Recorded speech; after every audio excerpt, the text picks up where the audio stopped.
The spirit of Carifesta 15 continues to resonate in the Grand Market. Changes coming to the Labour Department, according to the Labour Minister. A growing buzz around beekeeping. It's more than a hobby. And in sports, the Kings are the new leaders of the CPL after last night's win over the Patriots. This is brought to you by Carifesta 15, Caribbean Roots, Global Excellence. Broadcasting from our studios in the Pine St. Michael, this is CBC NewsNight, starting now.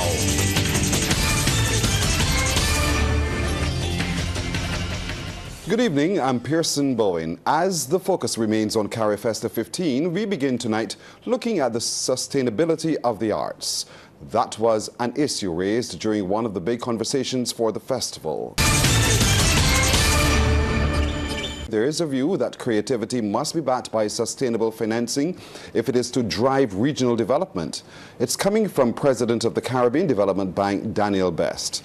Speaking during the big conversation at Carifesta 15, he said the region must move from relying on grants to building lasting investment models. We have to move past the grants. And so we trained over this period approximately 200 of our creatives across the region in proposal writing. The other thing we've done, of course, is capacity building. And in capacity building, we focused on skills development, mentorship, and enterprise acceleration. But all of this goes to naught and will not make sense if the enabling environment is not there to support it. It will ultimately be one-off and grants. And so we focused on the enabling environment by providing financing for policy development and strategic frameworks. Well, the Caribbean Development Bank says it will continue to design financing solutions to make the creative industries thrive across the region. The bank is seeking to move beyond the grants. We are seeking to move to a sustainable catalytic model. And we're throwing everything at it. Blended finance, guarantees, and receivables finance, essentially to transition from grant dependency to investment readiness. Because you see, this region here in the world, we have provided too much to the global economy and our artists, our creatives, our intellectuals, our athletes. And moving over now to the Grand Market, which remains the heartbeat of Carifesta 15, bursting with flavors, sights and sounds from across the region. Today, our team visited and found that it was pure Caribbean spirit in motion. Deanza Roberts reports. Under the blazing sun, a long line stretched as patrons waited patiently for a taste of delicacies from across the region. From spicy treats, seafood, soups, food became the great cultural unifier. The Caribbean's diversity was not just on display but celebrated. Exhibitors, including the Barbados Trust Fund Limited, praised the platform as a launchpad for entrepreneurs. The general manager is Jerry Amos. It's a pleasure being at Carifesta 2025. I think this initiative is indeed an excellent one. It's a collaboration among Caribbean people. You can't ask for nothing better.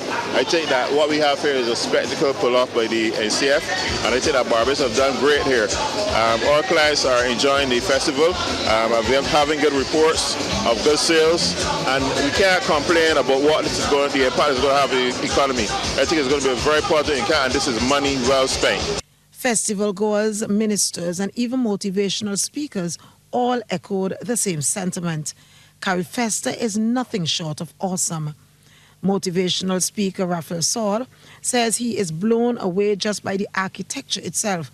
He wishes Carifesta was every year. We're here at Carifesta 15. It's been a phenomenal experience. I've been here at the Grand Market probably 3 or 4 times. Amazing tapestry of Caribbean culture, the energy, the food, the colors, the vibes. It really is an experience that is like none other. I told my wife just a few moments ago, I think Carifesta should be here every year.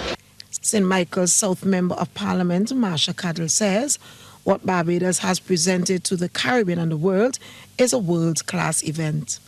I have people who are here visiting from other islands who have said to me, Barbados can't put on Carifesta all the time. And they say that, and I know I'm going to get some licks for that, but they say that because this has been extremely thorough.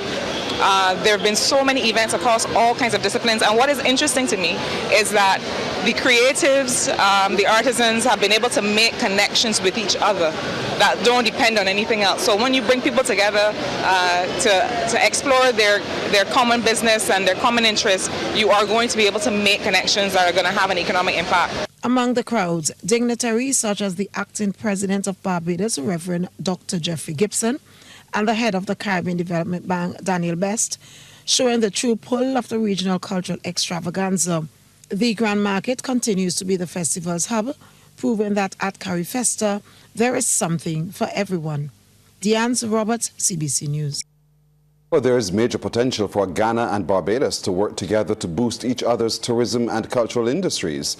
That's according to Ghanaian-American poet, author, media practitioner and cultural curator Apiokor Siriram Ashong Abi, who works closely with the Barbados High Commission in Ghana as a cultural advisor, is in Barbados for Carifesta 15 and now seeing firsthand how Barbados and her country can work together. I know that Barbados for the longest time was exporting sugarcane. Now your tourism is your biggest asset. We're moving to that point in Ghana as well. We are known for cocoa, we're known for gold, but our third largest earner is tourism, and we believe it can be the second or the first. There's a lot to learn from Barbados there because you've done it. Coming here, I see the similarities in how we walk, how we talk, how we dress, how we eat. You know, you have your rice and peas, which is called wache in Ghana. It's the same thing, just a different name. So even through our food, something as seemingly basic as that, there are linkages. And I think that if we just put our minds together, we can actually do trade. One of the big things we need to look at is doing a direct flight from Ghana to Barbados and vice versa. The cultural curator commends the High Commissioner, Her Excellency Juliet Bino Sutherland, has been doing on the ground in Ghana to strengthen bilateral relations. She believes Barbadians need to do the pilgrimage to Ghana. To do that if we don't have direct flights. I see Ghanaians need to come here and strike business deals with Bajans. We can't do that if we're not doing the direct flights. The travel costs, the transit visas alone cut us off from each other. So these are some of the things I know already working on, and if we work harder, look, we can be a force, Caribbean and Africa together. Changes are coming to the Labour Department. That's according to Minister of Labour, Social Security and the Third Sector, Colin Jordan, who has announced plans are on the way to deconstruct and reconstruct the department. He made the announcement while delivering remarks at the Barbados Workers' Union's 83rd Annual Delegates Conference at its Solidarity House headquarters. And so I share with you, though not yet fully fleshed out, that we will be doing some deconstruction and reconstruction that would allow us first to get additional resources in the Labour Department to be able to address the issues that are out there, the issues that need to be addressed. We will be working toward establishing some specialized understanding of various sectors in this country, and we will also be working to meet what is an international best practice, and that is to separate conciliation from some of the other activities of the Labour Department. Minister Jordan is assuring Barbadians that government remains focused on its workers' empowerment agenda. That will extend to our own house. So this is not just about talking about what others should be doing under legislation or otherwise as best practice. We also recognize that in our own house, we need to do more, and what I've shared with you in terms of additional resources for the Labour Department will be addressed. As a matter of fact, the Prime Minister has given me a very short time frame within which to come up with the fleshed out. So it may have maybe as little flesh as I have, but we will not allow the pursuit of perfection to stop us from doing what is necessary. Well, during the delegates' conference, General Secretary Tony Moore said the union is closely monitoring what she calls the racket of subcontracting pervading the labor market. She says this growing trend is causing many workers discomfort and appears to be undermining gains the Labor Department and labor movement has accomplished over the years. Anesta Henry has that report. The issue of subcontracting is most prevalent in the construction industry. And according to General Secretary of the Barbados Workers Union, Tony Moore, it is creating a headache for many workers. And yes, I called it my name. I said a racket, because where we find decent work being broke into pieces, where we find rights being treated as if they are optional, and where we find accountability seeming to vanish, seeming not to be in place. Moore warns that the subcontracting trend plaguing the construction industry and other sectors is a racket that can potentially spiral out of control.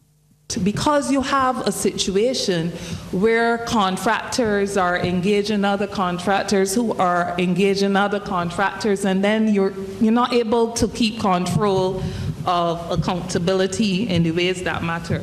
The annual delegates conference continues tomorrow at the Barbados Workers Union Solidarity House, Harmony Hall, St. Michael. Anesta Henry, CBC News. Thank you, Anesta. Coming up, some advice for students entering the Samuel Jackman Prescott Institute of Technology. Students at the Samuel Jackman Prescott Institute of Technology have been told to strive to be of their best. This was the message during the orientation session at the Wilde St. Michael Institute, and they've been encouraged to forge forward as they step into their next chapter. Rachel Agard has that story. School leavers, young and older adults, are ready to begin their new journey at the Samuel Jackman Prescott Institute of Technology. Deputy Principal Brenda Osborne tells them many of the programs offered are unique to that institution. You should understand what a privilege it is for you to gain a place within these walls. I implore you to take advantage of all the courses provided and make good use of your stay here. Is that understood? Give of your best. Engage the brains of the instructors and develop a quest for learning. It will serve you well. And Ms. Osborne implores them to stay away from vices, always think positively, and make a valuable contribution to the country. I'm actually begging you to do that. Parents, I'm also going to beg you to do the same. Help us to guide and protect the youth of this country and prevent them from falling.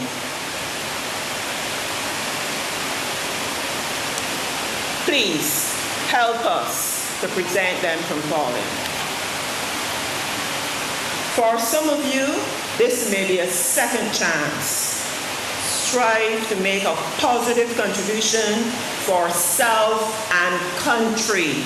Meanwhile, Principal State Counsel Romario Straker, in his address, advised the students that the easiest way to achieve an objective is not to look at the goal itself, but rather at those who have achieved it. My father, a contractor by trade, having attended this same institution, taught me to be meticulous. He showed me that whatever I had to do, I should make sure it was done to the best of my ability. My mother taught me drive, motivation, not from other people, but from myself. She told me not to let anyone, including her, tell me I could not achieve something. They both supported me. They taught me the value of hard work and the importance of small steps, and they pushed me to learn not just book work, but every single thing else that you could imagine. The new semester begins on September 1st. Rachel Agard, CBC News. The Barbados Postal Service has no option but to suspend acceptance of all outbound mail items containing goods destined for the United States of America and its territories in response to a U.S. government executive order. According to Minister of Information and Home Affairs Wilfred Abrams, the suspension started on August 27, 2025 until further notice and applies to parcels and small packets, as well as express mail service goods, parcels and small packets. Abrams adds that the dispatch of correspondence, including express mail service, documents and letters, will continue. This suspension has negatively affected a few customers whose packages were already accepted for delivery. They will be contacted and arrangements made for them to use a DHL, a Barbados Postal Service co-branded International Express service. And if they choose to not use this option, they will be refunded in full. The DHL BPS International Express service is a premium service option that offers reliable, trackable delivery for time-sensitive documents and merchandise-based consignments, and serves as a practical alternative during this period. The Barbados Postal Service is advising customers that the DHL BPS co-branded International Express service remains operational for both documents and merchandise shipments into the U.S.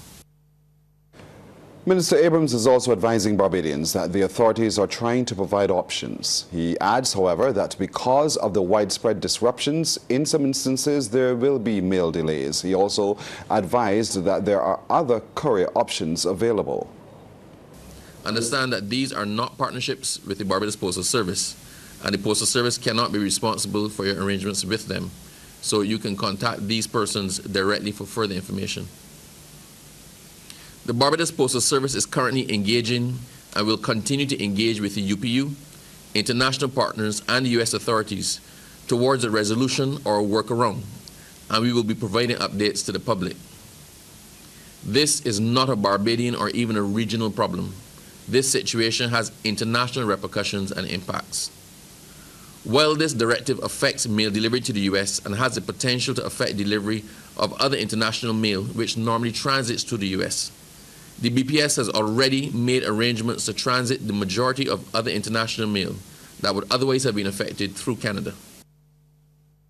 Efforts to find the missing fishermen have now been upgraded to a search and recovery operation. Confirmation of this from the Barbados Defence Force Media Relations Officer, Lieutenant Shimar Golub. The Barbados Defence Force commenced a search and rescue operation for a missing fisherman on Monday, the 25th of August 2025. Today, according to the operational procedures of the Barbados Coast Guard, given that 72 hours have elapsed, the search and rescue operation has been updated to a search and recovery operation. A St. John resident has been granted bail after appearing before a Bridgetown magistrate. Natasha Nicole Lane of Martins Bay pleaded not guilty to theft of money from Lashley and Waith fish processors on December the 28th, 2023. 35 counts of theft of money from Lashley and Waith fish processors between January the 16th and December 27th, 2024. And 12 counts of theft of money from the same company between January the 7th and March the 3rd. Magistrate Alison Burke granted her $50,000 bail with one surety and ordered her to return to the District A Traffic Court on the 24th of November. Meanwhile, 25-year-old Devine Ronalda Gale Ford of Inchmarlow Christchurch has been remanded to the Barbados Prison Services Dodds. He was not required to plead to possession of a firearm without a valid license and 16 rounds of ammunition, both on August the 26th in the District B jurisdiction, and possession of 1 round of ammunition on the 27th of August in the Oistins jurisdiction. Gail Ford appeared before Magistrate Bernadette John in the District B Magistrates Court today and is scheduled to return to court on the 24th of September. He is, however, scheduled to appear in the Oistins Magistrates Court on Monday in connection with the offence in that jurisdiction. Beekeeping in Barbados is alive and the buzz is growing. The Ministry of Agriculture is encouraging more Barbadians, even children, to see it not just as a hobby but as a business. Deanza Roberts tells us more. Beekeeping is more than just honey on the table. It is a growing industry with career opportunities in Barbados. From a 9-year-old to adults, participants gathered to learn the craft this week at the Ministry of Agriculture and Food and National Security, Graham Hall, Christchurch. Instructor David Small highlights some of the areas they have been focusing on. Yeah, we're going to do extraction of extract honey, and there's a competition going on in the OCS. So we got them to give them the recipe yesterday to bring a honey cake for judging. Yeah, because I'm assured going up to be a honey judge. So going to the OCS is part of the system again there, not only to produce a better quality honey, but it's also to improve their skills. Permanent Secretary in the Ministry of Agriculture and Food Security, Terry Bascom, says the future of the industry depends on training more people to not only care for bees, but also to produce market-ready products. I can say to you, the Honourable Prime Minister has expressed a significant interest in apiculture as well, and she has given the ministry a mandate to ensure that the sector grows. One of the things that I want to encourage is that you not only leave here with the knowledge, as I said, and just go into the keeping of bees and the sale of honey, but what we want to encourage in Barbados is for persons to move to the level where they engage in value-added activity. There are lots of things besides honey, as we know, that can come from other products that can be derived from bees and beekeeping. So I want to encourage you to do that. And one of the things that we're going to try to do at the ministry is to move persons like you from just being, recreational persons in the industry to recognize that you can actually build careers and viable businesses that can be sustained in apiculture. And we certainly will give you as much assistance as we can. The youngest participant, 9-year-old Nkosana Smith, says he wants to follow in his grandfather's footsteps. It has been a good time being here. I've learned how to make a bee box. I've learned how to prevent swarming and many other things. Don't kill the bees. And just if you just don't put a box down, put bees in it and hope for honey. There's a lot of work that has to go into it to get the honey. Hezekiah Small has his eyes set on having his own business, utilizing honey in all possible ways. The honey hasn't added ingredients, so I was thinking maybe I can come here, learn about bees, and sell pure Bajan honey and create a company. With growing interest and youthful enthusiasm, the buzz around beekeeping in Barbados is getting louder. Deanza Roberts, CBC News. Sports Night is brought to you by Power In, Pause is Power, and by Dasani. Live first, Dasani after. So Anne-Marie is back with the good news in sports. Anne-Marie? Yes, Pearson. I start with this news. Barbadian wrestlers Rebecca Williams and Matthew Arundel over the past 2 weeks have been training in Canada thanks to the Barbados Olympic Association Development Fund.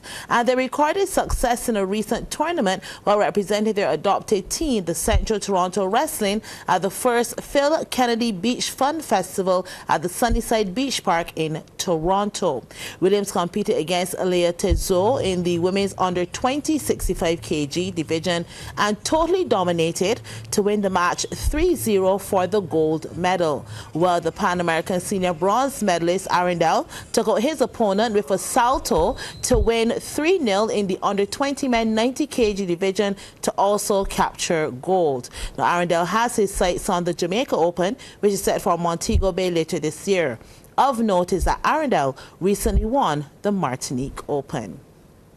But there's a call for more Barbadian children to get involved in the sport of water polo. As a result, the National Sports Council has set up a summer camp at the Aquatic Centre. CBC's Anmar Goodrich Boyce has more.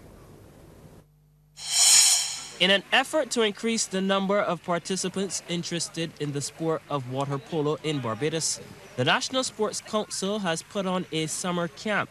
Over the course of the last few days, some of the campers were engaged in activities to enhance their skills and knowledge.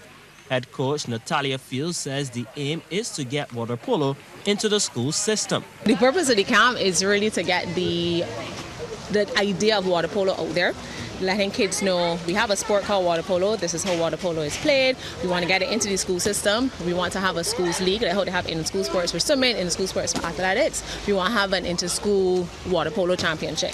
So the idea is to get as many kids as possible so that we can get that championship started.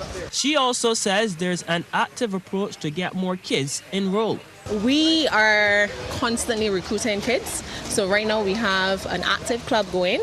We don't have an active girls team. So we're trying to recruit as many members and so on as possible so that we can have a girls team up and running again, so that we can have more members onto the boys team, because a lot of the boys we have now are going into university, so they're at that age where they're now focusing on their studies. So we want more kids that are in the secondary school and the primary school area to come out and play water polo. Camper Ciara Clark shared her experience so far. It was good so far. I just want to see how much more we can enjoy it. The most that I liked about the camp is my coach, and she's nice, and we get to pretty much do everything in one day, so then we could just come back tomorrow and do it again. And more Goodrich Boys, CBC Sports. Well, that's our time tonight. Thank you for yours. I'm Pearson Bowen for the crew. To all of you, good night. Have a wonderful weekend.